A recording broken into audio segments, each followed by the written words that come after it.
Buenos días.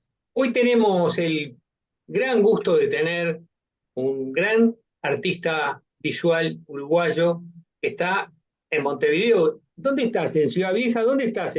¿Tu taller ahí dónde es? Mi taller, ¿qué tal? Buen día. Antes que nada, mi taller es en Parque Rodó, a pocas cuadras del Museo Nacional, para ubicarnos geográficamente. Y en Ciudad Vieja lo que está es la exposición que estamos realizando en este momento, en el Museo Gurvich. Ahí está. Por eso un poquito te estamos llamando para que nos cuentes un poco de esta exposición que está por cerrar en la semana que viene, ¿no? Sí, la exposición Transhemisférico es hasta el 11 de noviembre, en Bárbaro, o el sea, piso 4 y piso 5 del Museo Gurvich. buenísimo. Así que los uruguayos tienen una semana todavía para ir a bichar lo que estás haciendo con otro compañero uruguayo que también vivió muchos años en Nueva York. Contanos un poquito para empezar ese vínculo. Bueno, todo esto surge a raíz del encuentro con Richard Garrett, que es este colega uruguayo que vive en Estados Unidos hace muchos años, en donde nos conocimos a través de nuestras conexiones, sobre todo en lo tecnológico, en lo conceptual, en el área de que nos movemos los dos, que es un poco lo que llamamos como arte multimedia, donde utilizamos tecnologías digitales, tecnologías analógicas, video, sonido. En este caso hay mucho sonido en la exposición. Y el eje temático que nos vincula fuertemente es nuestro pasado migratorio.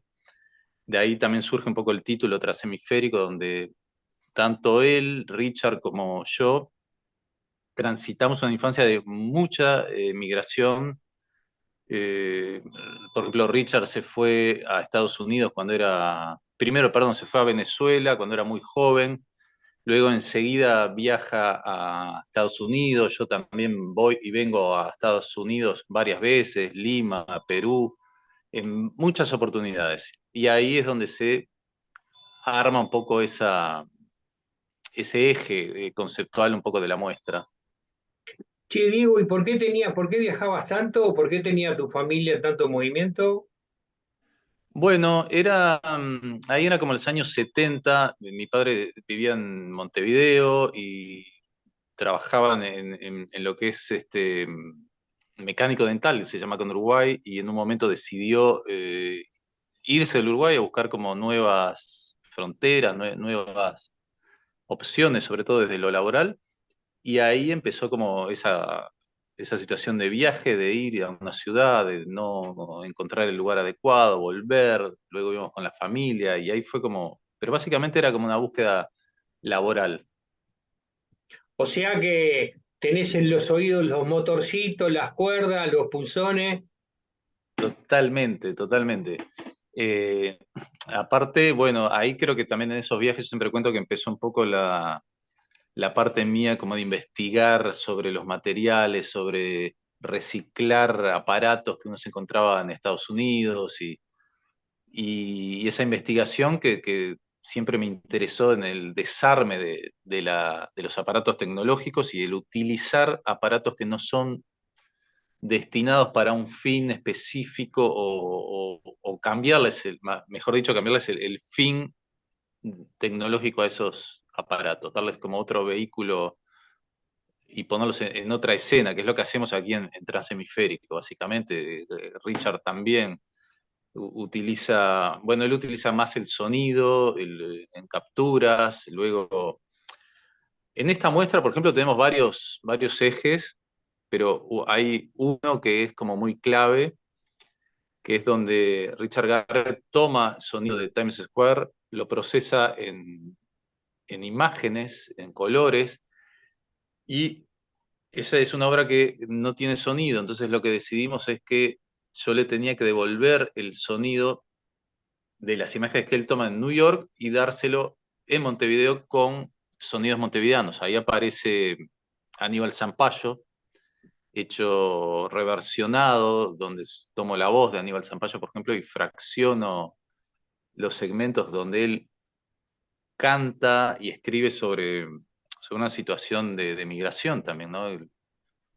Eh, sospecho que muchos de los oyentes deben de conocer el Río de los Pájaros, el Uruguay no es un río, donde dice tu padre se fue arriba arriba, tu madre quedó sola lavando ropa en la orilla, y es toda esa situación sonora de Aníbal Zampayo me interesaba mucho y ahí es donde la usamos con Garrett bueno, estamos trabajando con Cecilia Fajardo Gil, que es una curadora que vive en Estados Unidos, de una amplísima y reconocidísima trayectoria en arte latinoamericano y también muy vinculada al feminismo y a una cantidad de ramas que tienen que ver con el arte contemporáneo, ¿no? Es una persona que tiene cientos de exposiciones curadas en todo el mundo. Y Cecilia es británico-venezolana, pero vive hace muchísimos años en Estados Unidos. Diego, ¿cómo se llama esa obra que estás relatando de Aníbal Zampayo? ¿Cómo le han puesto de nombre? A la pieza que yo creo ahí se llama Códigos Sonoros, porque lo que hace es, a través de un lente, que lo van a ver, no sé si después se ve el video, Sí, estamos eh, mostrándolo. es un lente que capta la luminosidad de las obras de Richard y la traspasa a esas pistas de sonido que hoy les comentaba. Según los colores que ve el lente, dispara y procesa determinados audios. Por ejemplo, cuando ve el azul, dice el Uruguay no es un río. Cuando ve los verdes, tu padre se fue río arriba. Y así es un algoritmo que lo trabajamos con Leonardo Seco, que es un genio del Pure Data y del arte sonoro en general, que él sí es uruguayo, vive acá. Y con él hicimos todo ese procesamiento. Es decir, que vos no solamente trabajás con lo mecánico, sino que también te metés en el mundo de lo digital también. Sí, sí, claro, sí, sí, me interesa mucho. Me interesa, admito que me interesa más el arte o lo que se vincula más a lo analógico desde lo mecánico que lo digital, pero lo digital siempre termina estando, claramente. Hay una obra que me encantó, que estamos empezando a ver ahora, que es La Victrola. Contámela.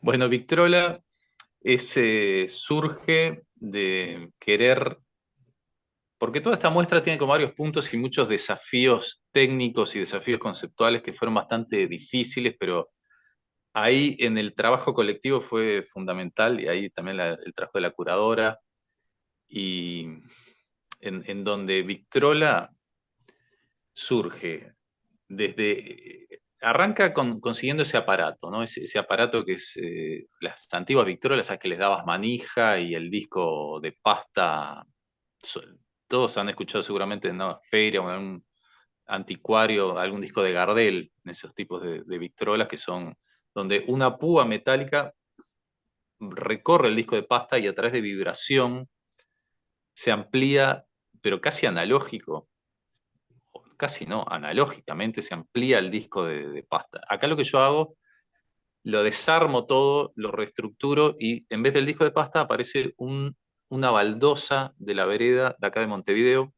y con esa pequeña alfiler hago que genere el sonido de la baldosa. Sonifico una baldosa montevideana. Y de alguna manera quería como por un lado, pensar en la situación de los migrantes, de nuestros abuelos y bisabuelos que venían a estas regiones de acá del Río de la Plata, viajando con esas vitrolas en las bodegas, en los barcos, y me parecía como muy interesante y muy rico esa memoria del sonido que ellos traían y de alguna manera ahora rearmar ese aparato y traer la situación sonora de una baldosa, ¿no? Que por un lado pareciera algo como casi imposible, ¿no? Sacarle sonido a un trozo de baldosa de Montevideo. Pero bueno, ahí fue como la apuesta y se logró y creo que quedamos como muy contentos con esa pieza. Es interesante que lo que estamos viendo atrás tuyo es tu taller y donde estamos viendo lo que es más tradicional, por lo que más se identifica con ese trabajo, con esa abstracción orgánica, ¿no? Esos gusanos espiralados, caracoles. Este, ¿Cómo, eso lo seguís haciendo, obviamente, porque si estás ahí en tu taller, ¿cómo conviven las dos técnicas? Bueno, sí, son como, yo me muevo ahí como en diferentes campos, en la pintura, desde un lugar como geométrico, bastante abstracto en las últimas etapas mías, y al mismo tiempo traspaso esa línea de lo pictórico a la instalación mecánica, sonora. También me muevo en las intervenciones urbanas, donde también cada tanto abordo algún espacio público para trabajar desde ese lado también. Son como formas que tienen muchos puntos de conexión, aunque por ahí a primera vista pareciera como un poco separado, pero no. Hay muchos puntos desde los conceptos que tienen unión.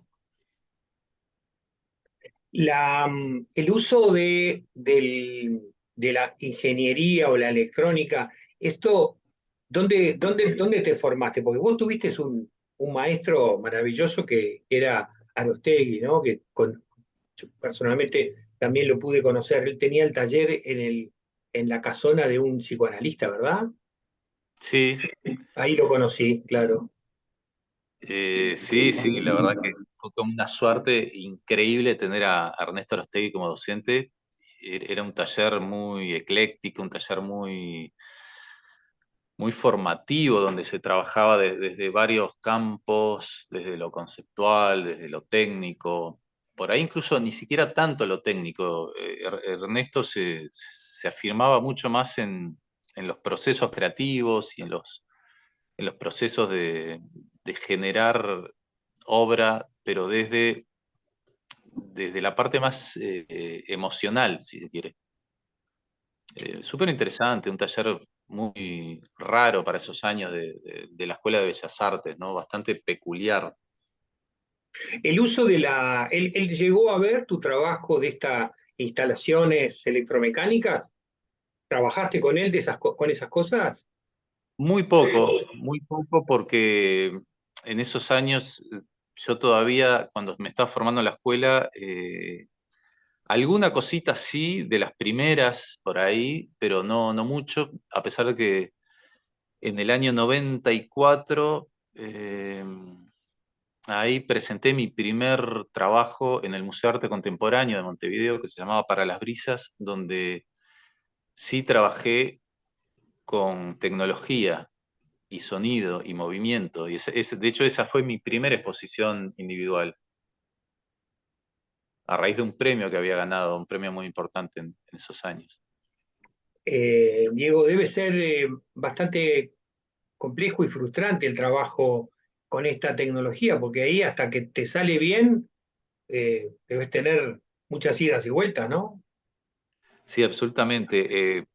El ensayo y el error cuando uno trabaja con tecnología es bien interesante. Hay por ahí incluso decenas de obras, decenas de trabajos que ni siquiera llegan a mostrarse, ¿no? Hay mucho ensayo y error, absolutamente, sí. Y incluso llegar a un resultado final a veces lleva meses, años, procesando trabajos. Y esa parte me gusta también, es como un laboratorio, ¿no? Se conecta mucho como con un área más de investigación, ¿no? Mucho más que en lo pictórico a veces. Y en esto, ¿trabajas solo? ¿Trabajas con equipo? ¿Cómo es tu trabajo? Bastante solo, por ahí recurro a asistencias técnicas, por ejemplo, en este caso, en esta muestra y también en alguna otra anterior con Leonardo Seco, que me asiste como en la parte de la programación, por ejemplo, sobre el Pure Data, pero básicamente me gusta resolver yo mismo las cosas y lograr toda la parte eléctrica y mecánica y cómo se resuelve en el espacio, porque eso es algo que es bastante complejo y pienso que a veces el ideal es que uno mismo lo pueda procesar y lo pueda lograr de esa manera. Y los materiales que buscas en la feria Titán Narvaja, compras cosas nuevas, ¿cómo armás el material? Porque ahí lo veo muy prolijito tu taller. Sí, sí, sí. No, bueno, todo lo que se te ocurra. Bueno, por ejemplo, la Victrola eh, era de los abuelos de mi mujer, y entonces mi suegro la tenía en un depósito en el fondo de su casa y se estaba como estropeando, de hecho la madera estaba muy apolillada y entonces hubo que sacar todas las partes que estaban mal y quedó lo que ustedes ven ahí, que es como ese cono de hierro con el nervio y la parte de madera que transmite el sonido, era lo que estaba sano y era lo que más me interesaba a mí también. Después, por ejemplo, el esqueleto de colchón fue bastante difícil, no lograba, quería un esqueleto de colchón, porque alguna vez lo había visto en algún, no sé si feria o no por dónde, pero cuando decidí buscarlo no lo encontraba en ningún lado y era muy difícil, hasta que un día lo encontré tirado en una volqueta de la basura acá cerca de mi casa y paré el auto y lo metí en el techo enseguida y nunca más volví a ver otro, o sea, fue ese que era como si me estaba esperando. Después hay otros procesos, yo qué sé, lavarropa, por ejemplo, que hay un lavarropa que hago, que es una obra que se llama Vaivén, que es una obra que hace como un scratch con un disco de vinilo. Ese lavarropa, por ejemplo, cuando nos mudamos aquí a Parque Rodó, era lo único que estaba dentro de la casa y en ya hace como 14 años, porque es un lavarropa que debe tener más de 60 años aproximadamente y estaba funcionando perfectamente y en el momento, en ese momento no se me ocurría qué hacer, de hecho pensé tirarlo, regalarlo, pero me daba pena porque andaba muy bien.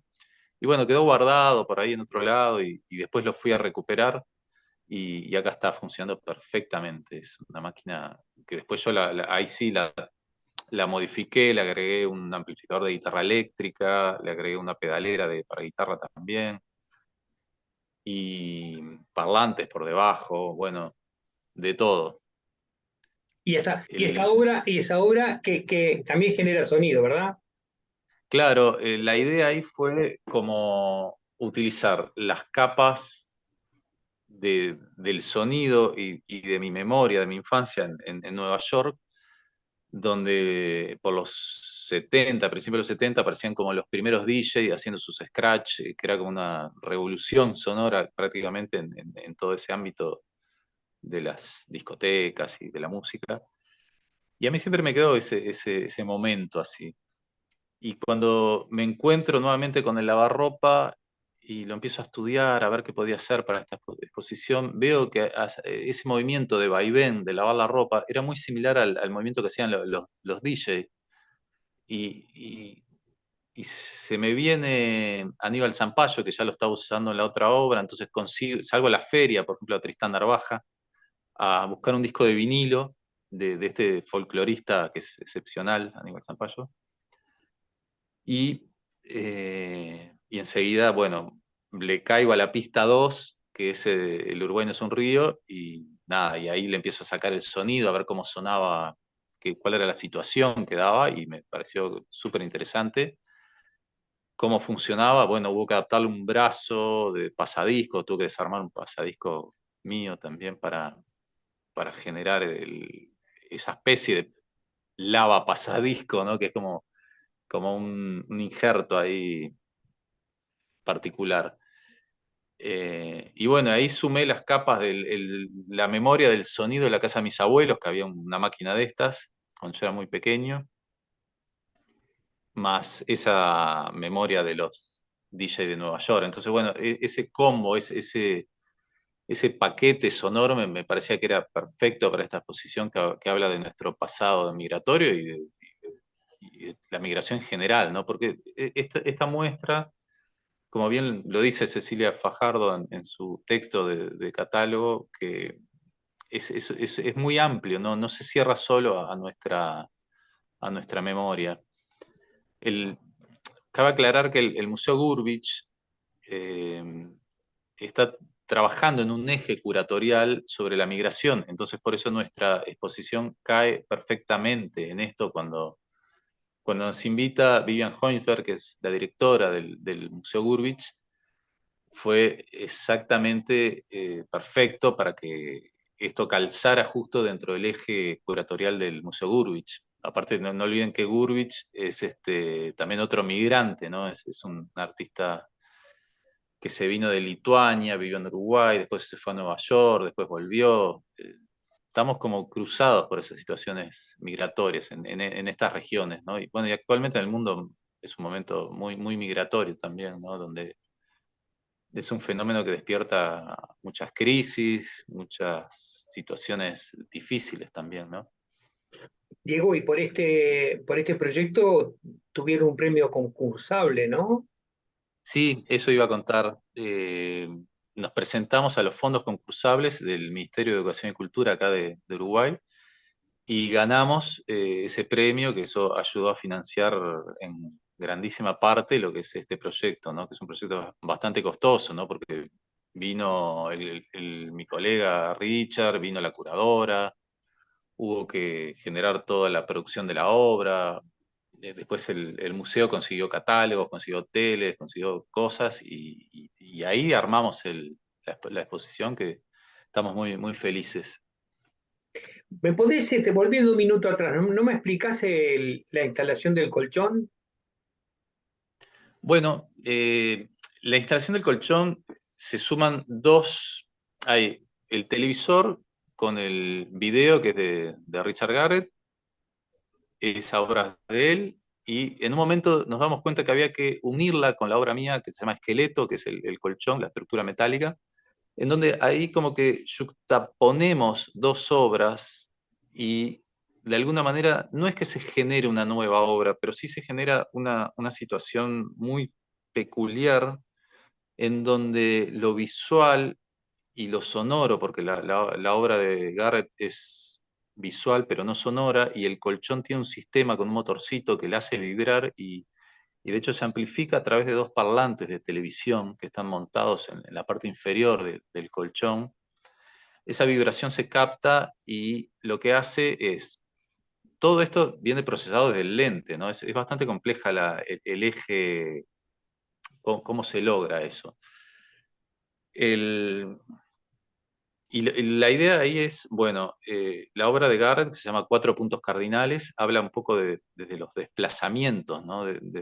Pero desde lo visual, cómo genera esa situación técnica geométrica de desplazamiento, y la otra obra mía habla, estructura del colchón, habla de cómo ese objeto metálico de alguna manera está como conectado al arraigo, a nuestra parte más privada, a nuestra parte más íntima, que es como donde dormimos, ¿no? Donde habitamos el colchón.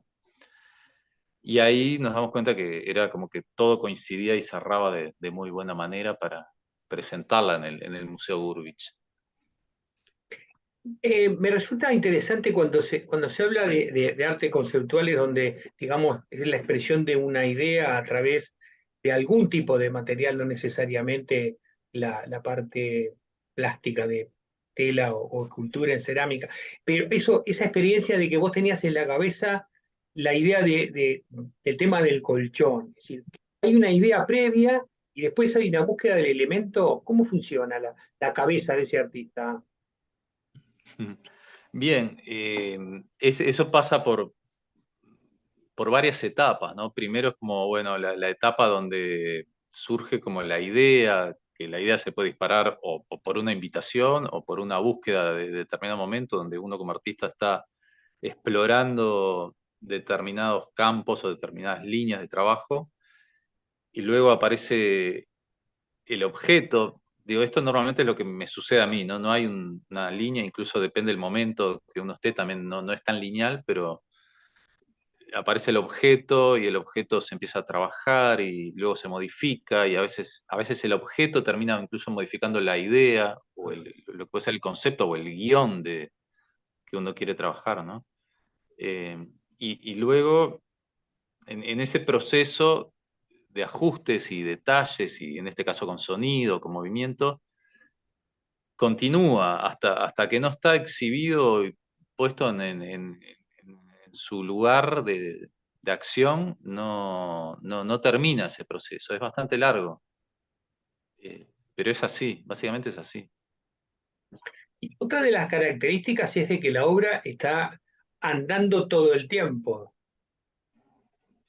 Bueno, sí, algunas de ellas tienen sensores que detectan a las personas cuando entran a sala. Por ejemplo, el lavarropa tiene un sensor, vaivén, donde una vez que el sensor te detecta, empieza a correr un temporizador y en algún momento se va a encender. O sea, no es tan lineal, no es que te detecta y se enciende. Eso está puesto un poco a propósito para generar como cierta expectativa en el propio público de la sala, que no sea tan lineal. La gente a veces se arrima y no entiende por qué no prende y después apaga. Esa parte me interesaba. Algunas obras sí están continuamente funcionando. eh, y bueno, yo soy como bastante obsesivo y Richard también en que las obras no tengan fallas técnicas ni fallas mecánicas. De hecho, la muestra está casi por terminar después de todos estos días y no hubo ningún problema técnico, lo cual eso es es importante también, ¿no? Pasa incluso en grandes museos del mundo que uno entra a salas donde hay obras multimedia o tecnológicas y se encuentra con un cartelito que dice en reparación o fuera de servicio, como si fuera un cajero, ¿no? Sí, o en esas ópticas que apretás el botón y no funciona y te quedás con la obra Sí, parada. Sí, sí. tal cual. Bueno, eso Eh, es todo un desafío cuando uno trabaja con tecnología, pero acá en esta situación, por ejemplo, ha sido muy gratificante. Incluso el personal del Museo Gurwitz se encarga de encender todas las mañanas todos los dispositivos, de apagarlos en la noche, y eso ha funcionado como un relojito. Así que ahí la verdad que es mis felicitaciones al equipo del Gurwitz en eso, que no es fácil, incluso he estado a veces en bienales o en lugares súper internacionales y a veces eso no funciona bien. Diego, fue un gustazo charlar contigo y te vamos a convocar en una próxima entrevista, porque nos interesa mucho profundizar en todo lo que has hecho con intervenciones urbanas, en Asunción, en el Entrevero, en el Teatro Solís. Todo eso, de eso me gustaría que charlemos in extenso en un próximo encuentro. ¿Qué te parece? Me encanta, aparte es un tema para abordar muy largo, muy interesante, que vincula mucho incluso en varios de ellos sobre el derecho a autor, el derecho moral, y cuando un artista trabaja sobre la obra de otro artista, tanto en el Entrevero como lo que hice en la Bienal de Asunción en Paraguay, es un tema súper interesante ahí. ¿Cómo no? Un gusto ¿Estás, hablar de eso. Sí. estás en algún proyecto de ese tipo próximo?